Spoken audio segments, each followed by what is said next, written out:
नमस्कार साथियों, कामरा शिक्षण संस्थान के YouTube चैनल पर आपका स्वागत है। मैं राजकमल बिश्नोई, हिंदी विषय अध्यापक। इससे पहले हमने सामान्य परिचय के 2 वीडियो बनाए थे और उन 2 वीडियो में आपका खूब सहयोग मिला। ऐसे ही आगे हम हिंदी विषय में एक नया बिंदु पढ़ने जा रहे हैं। ध्यान दीजिए, ये है शब्दकोश में शब्दों का अनुक्रम। ख़ास तौर से वर्तमान समय में प्री बीएड और प्री बीएसटीसी जैसी परीक्षाओं के लिए ये टॉपिक बहुत महत्वपूर्ण है। यहाँ से कम 2-3 प्रश्न आते हैं। या एक सामान्य विद्यार्थी की बात करें तो एक सामान्य हिंदी के विद्यार्थी को इस बात का पूरा अंदाज़ा होना चाहिए कि हिंदी शब्दकोश में जितने भी शब्द हैं वो किस क्रम में रखे जाते हैं। अब अगर हम अंग्रेज़ी भाषा की बात करें तो अंग्रेज़ी भाषा में डिक्शनरी में शब्द पहले ए वाले, फिर बी, फिर सी, डी, इस हिसाब से रखे जाते हैं। लेकिन हिंदी शब्दकोश में शब्दों को किस प्रकार से रखा जाएगा, इसका अध्ययन आज हम करते हैं। सबसे पहले हम एक उदाहरण लेते हैं। हमने 4 शब्द लिखे, एक कमरा, एक हमने लिखा गमला, एक शब्द हमने लिखा चम्मच और एक शब्द हमने लिखा जहाज। और पेपर में आपसे ये पूछा जाता है कि इन शब्दों को शब्दकोश के क्रम के अनुसार व्यवस्थित कीजिए, यानी कि सबसे पहले नंबर पर कौन सा शब्द आएगा और सबसे लास्ट में कौन सा आएगा। तो इसके लिए आपको वर्णमाला का आधार लेना होता है, हिंदी वर्णमाला का आधार लेना होता है। हिंदी वर्णमाला में पहले अक्षर को जब हमने देखा तो इसमें कै, गै, चै, जै। अब इनमें से वर्णमाला में पहले कै आता है, इसलिए 1 नंबर पर रखा जाएगा कमरा शब्द। कै के बाद गै आता है तो 2 नंबर पर रखा जाएगा गमला शब्द। गै के बाद चै आता है तो 3 नंबर पर रखा जाएगा चम्मच शब्द और 4 नंबर पर रखा जाएगा जहाज। ये तो एक सामान्य उदाहरण है। इसमें कई बार बहुत से नियम बातें और आती हैं जो आपके लिए आवश्यक है। साथ साथ लिखते रहिए मुख्य बातें। सबसे पहले हम इसमें हिंदी वर्णमाला का क्रम लिखेंगे और उस क्रम के अनुसार फिर उसमें शब्दों को व्यवस्थित करेंगे। साथ साथ लिखते रहिए विद्यार्थियों, ध्यान दीजिए। शब्दकोश में शब्दों का अनुक्रम, जब शब्द रखे जाएंगे तो किस क्रम में रखे जाएंगे। तो सबसे पहले हिंदी वर्णमाला को देखते हैं कि हिंदी वर्णमाला में वर्णों का क्रम क्या है। पहले वर्णों का क्रम देखेंगे और उन वर्णों के क्रम के अनुसार ही फिर शब्दों के क्रम रखे जाएंगे। वर्णमाला क्रम में सबसे पहले ए आता है, लेकिन आपको यहाँ एक बात विशेष रूप से ध्यान रखनी पड़ेगी। जब शब्दकोश में शब्द रखे जाएंगे तो पहले ए वाले नहीं रखे जाएंगे, पहले अंग यानी अनुस्वार वाले पहले रखे जाएंगे, फिर ए वाले, फिर आ, इ, ई, उ, रि, ए, ऐ, ओ और औ। ये क्रम रहेगा। उदाहरण के तौर पर हमने शब्द लिखा अंगूर, अनार, आम और इमली। तो स्वाभाविक सी बात है, शब्दकोश में इन शब्दों का क्रम वर्णमाला के आधार पर ही रहेगा। सबसे पहला वर्ण ए, अनुस्वार वाला सबसे पहले रखा जाएगा, फिर ए वाला दूसरे नंबर पर रखा जाएगा, आम 3 नंबर पर रखा जाएगा और इमली 4 नंबर पर। यानी ध्यान दीजिए विद्यार्थियों, जब भी आप हिंदी शब्दकोश में किन्हीं शब्दों को व्यवस्थित करते हैं तो इस क्रम में चलना होता है आपको। पहले अंग वाले सारे शब्द आएंगे, फिर ए वाले, फिर अनुस्वार वाले पहले आने के कारण आप आ अनुस्वार वाले भी पहले रखेंगे, फिर ई, इस क्रम में आप चलते रहते हैं। इसके अलावा व्यंजनों में आपको जो सावधानी रखनी होती है वो साथ साथ नोट कीजिए और ध्यान दीजिए। कै में आपने अनुस्वार लगाया तो कै अनुस्वार वाले पहले आगे, फिर कै और फिर ये कै। उदाहरण के तौर पर यहाँ पर शब्द आपने लिखे कंचन, एक शब्द लिखा कमल और एक शब्द लिखा क्लेश और एक शब्द आपने लिखा कायदा। इन 4 शब्दों को शब्दकोश में व्यवस्थित किया जाए तो सबसे पहले अनुस्वार वाला आएगा कंचन, फिर ये कै आता है, फिर आधा कै और फिर कै में आ की मात्रा यानी कायदा शब्द आता है। नियम भी हम इसके लिखेंगे, लेकिन सबसे पहले हम एक बार वर्णमाला को पढ़ लेते हैं और वर्णमाला का क्रम आप नोट कीजिए साथ साथ। सबसे पहले कै वाले वर्ण आएंगे और कै के बाद ख वाले क्रम शब्द न आकर क्षय वाले शब्द आएंगे। ये बहुत आवश्यक है क्योंकि हिंदी वर्णमाला में क्षय बनता है कै के साथ श लगने से, यानी कि क्षय में पहला वर्ण कै ही होता है। फिर ख, ग, घ और अंग, इससे हिंदी में किसी शब्द की शुरुआत नहीं होती अंग से, इसलिए अंग खाली होता है वर्णमाला में और शब्दकोश में इसका कोई स्थान नहीं दिया जाता। उसके बाद च वाले शब्द रखे जाएंगे शब्दकोश में, फिर जय, छ, च, छ, जय के बाद झ और जय के बाद यहाँ पहले आएगा ज्य वाले, उसके बाद झ और ए खाली होने के कारण यहाँ भी शब्दकोश में और वर्णों में इसका स्थान नहीं माना जाएगा। उसके बाद ट, ठ, ड, ढ, ण भी खाली होता है। फिर तय के साथ आएंगे त्रय वाले शब्द, फिर थ, द, ध और न। उसके बाद प, फ, ब, भ, म। उसके बाद य, र, ल, व और उसके बाद श, श, श है। हिंदी वर्णमाला में वर्णों का ये क्रम है और इस क्रम से अब हम शब्दों को व्यवस्थित करेंगे। उदाहरण के तौर पर सबसे पहली सावधानी आपको ये रखनी होती है कि सबसे पहले स्वरों की लाइन में ये वर्ण इस हिसाब से शब्द रखे जाएंगे। खास तौर से आपको इन 3 संयुक्त व्यंजनों का ध्यान रखना होता है। एक हिंदी में चौथा संयुक्त व्यंजन भी होता है जिसे श्रेय कहा जाता है और उसका स्थान यहाँ आएगा। हम एक उदाहरण के माध्यम से समझते हैं। हमने एक उदाहरण लिखा जैसे कि खंबा, एक शब्द लिख दिया हमने, एक शब्द हमने लिख दिया खाद, एक शब्द लिख दिया हमने खरगोश और एक शब्द हमने लिख दिया क्षमा। अब इनमें सबसे पहले नंबर पर कौन सा शब्द आएगा? तो वर्णमाला के क्रम में हम देखते हैं तो कई विद्यार्थियों इस प्रकार से गलती कर देते हैं कि क्षय लास्ट में आता है वर्णमाला के यहाँ, लेकिन नहीं, क्षय वाले शब्द ख से पहले आएंगे। यानी सबसे पहले नंबर पर क्षमा शब्द आएगा। फिर अब यहाँ पर ख, खा, ख 2 में आ गया तो हमने यहाँ बात की थी अनुस्वार वाले पहले आएंगे। इसके बाद 2 नंबर पर खंबा शब्द आएगा, 3 नंबर पर खरगोश आएगा और 4 नंबर पर ये चीज़ आएगा।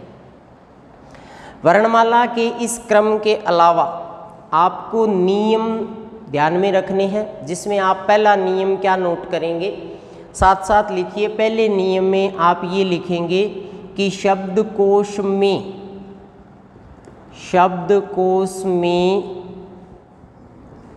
शब्दों के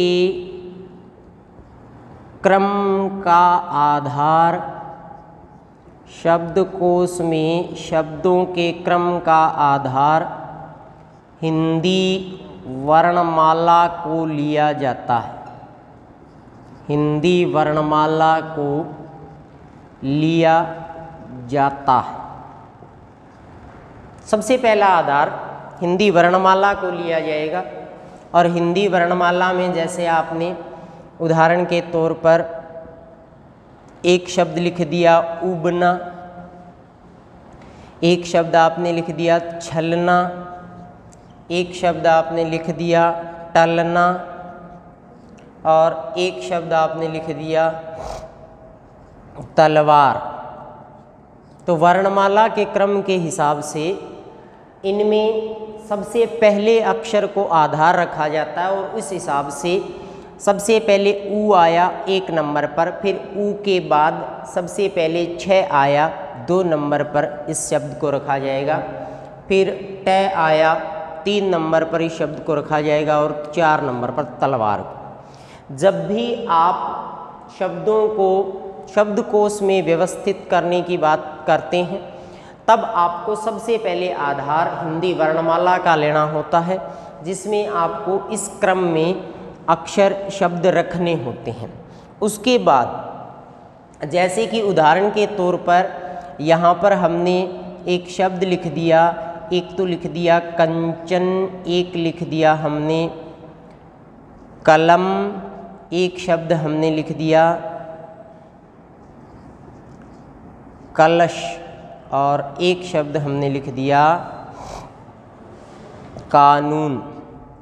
अब इनको शब्दकोश में कैसे रखा जाएगा, तो इसके लिए आप साथ साथ दूसरा नियम भी नोट करेंगे और दूसरे नियम में ये बात आती है कि शब्दकोश में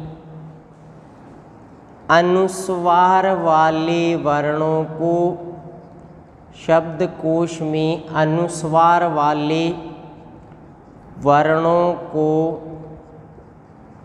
पहले रखा जाता है।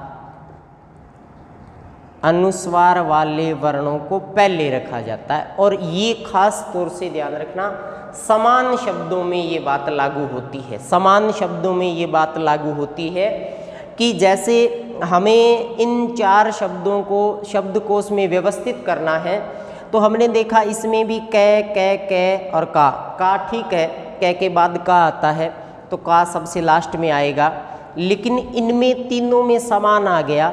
ऐसी कंडीशन में आपको पहले रखना होता है अनुस्वार वाला, कंचन आ गया। अब दोबारा यहाँ ध्यान दीजिए, कै और कै 2 एक जैसे वर्ण आ गए। ऐसी कंडीशन में आपको इस कै का आधार नहीं लेना होता, फिर आगे वाला अक्षर देखना होता है। आगे वाला आपने देखा तो फिर ले आ गया दोनों में, तो अब ये समस्या आ गई कि पहले किसे रखें। तो कै से कै कट गया, ले से ले कट गया, आगे मैं और शय बचा। अब हमने देखा कि मैं और शय में मैं पहले आता है, शय बाद में आता है। मैं पहले आता है तो हम इसको पहले रखेंगे और इसको रखेंगे बाद में। तो जब भी आप समान वर्णों वाले शब्दों को शब्दकोश में रख रहे हैं तो एक बात ये भी ध्यान में रखेंगे, सबसे पहले आप रखेंगे अनुस्वार वाले शब्द को और बाद में सामान्य शब्द को रखेंगे।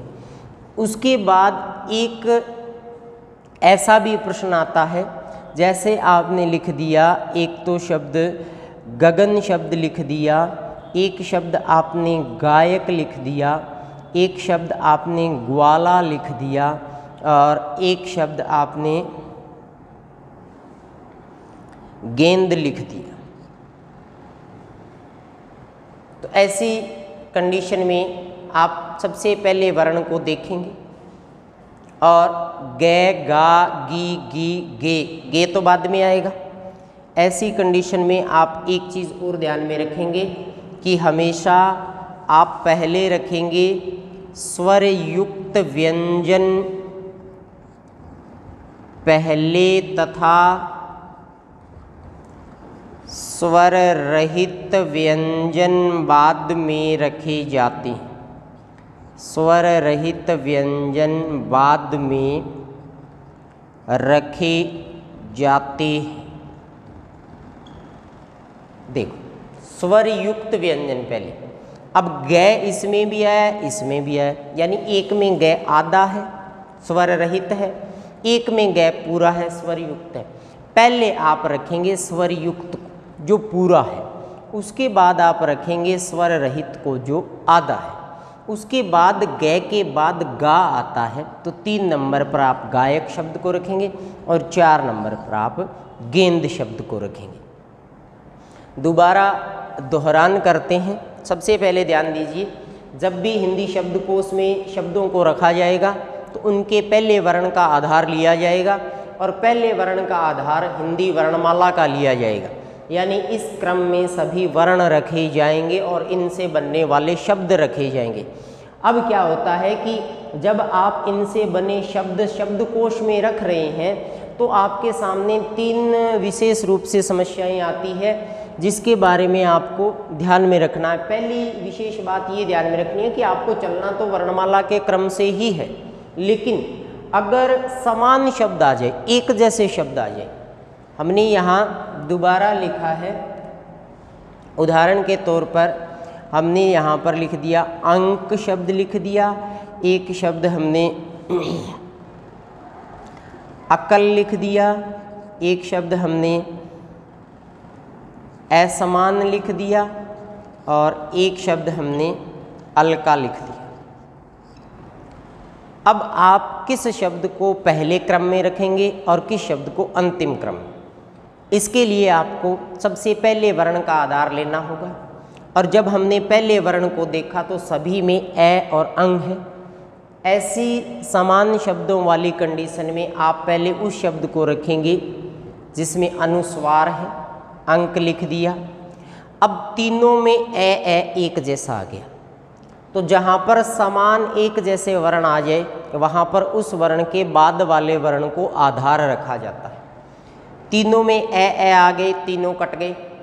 अब आगे वाले वर्ण को देखा, इसमें कै, इसमें से और इसमें ले, और इन तीनों वर्णों में पहले कै आता है तो 2 नंबर पर अकल आएगा।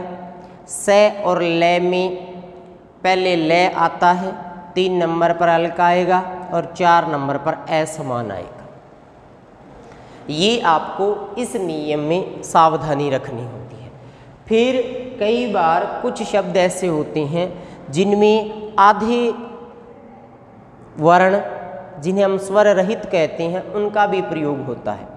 हमने यहाँ एक शब्द लिखा पर्व, एक शब्द लिखा प्यार, एक शब्द हमने लिखा प्रताप और एक शब्द हमने यहाँ पर लिखा पतंग। और इन 4 शब्दों को हमें हिंदी शब्दकोश के शब्दों के क्रम में रखना है। तो सबसे पहला इसमें अगर एक शब्द और होता पंकज। अब मैं आपको ये तीनों नियम एक उदाहरण में समझाता हूँ। आपको इन 5 शब्दों को शब्दकोश में रखना है। सबसे पहले किसी शब्द को रखेंगे और सबसे लास्ट में किस शब्द को रखेंगे। तो सबसे पहला नियम लगेगा कि आप अनुस्वार वाला शब्द रखेंगे। सब में पै पहले है, लेकिन एक शब्द ऐसा है जिसमें पै में अनुस्वार है, तो पहले पैर पंकज शब्द रखा जाएगा। अब दूसरा नियम लगेगा, तीसरा नियम, कि आप इनमें से स्वर युक्त को पहले रखेंगे, यानी जो पूरा पै है स्वर युक्त है वो पहले आएगा। और स्वर युक्त में तो 2 है, ये पै भी पूरा है, ये पै भी पूरा है, तो ये आपस में कट गए। पहले इन दोनों का आधार लेते हैं। इसमें पै के बाद रे है परव, और इसमें पै के बाद तय है। अब रे और तय में पहले क्या आता है? पहले तय आता है, यानी 2 नंबर पर पतंग रखा जाएगा, 3 नंबर पर परव रखा जाएगा। फिर स्वर रहित व्यंजन बाद में, जो आधे अक्षर हैं वो बाद में लिखे जाते हैं, तो दोनों में आधे हैं। इसमें भी पै आधा है, बाद में ये है, इसमें भी पै आधा है, बाद में रे है, तो ये एक जैसे कट गई। ये और रे में पहले ये आता है, यानी 4 नंबर पर प्यार शब्द आएगा और 5 नंबर पर प्रताप आएगा। इस आधार पर आप BSTC और B.Ed के विद्यार्थी खास तौर से परीक्षा में कम से कम 2 या 3 प्रश्न सही कर सकते हैं। बिल्कुल छोटा सा टॉपिक होता है आपके, हिंदी शब्दकोश में शब्दों का अनुक्रम, आपको विशेष रूप से ये 3 बातें ध्यान में रखनी होती है। इसके अलावा आगामी जितने भी हिंदी के बिंदु हैं उनमें भी ये रिवीजन में आपके आएगा। जैसे शब्द शुद्धि हम पढ़ते हैं तो वहाँ भी रिवीजन में आपको बताएंगे कि कौन कौन से शब्दों को किस क्रम में रखा जाएगा। और इसके बाद अगले भाग में इसका कुछ और अभ्यास आपको करवाया जाएगा। वीडियो अपने दोस्तों में ज़्यादा से ज़्यादा शेयर कीजिए, लाइक कीजिए और कामरा शिक्षण संस्थान के बेल आइकन को दबाकर चैनल को सब्सक्राइब करें। धन्यवाद।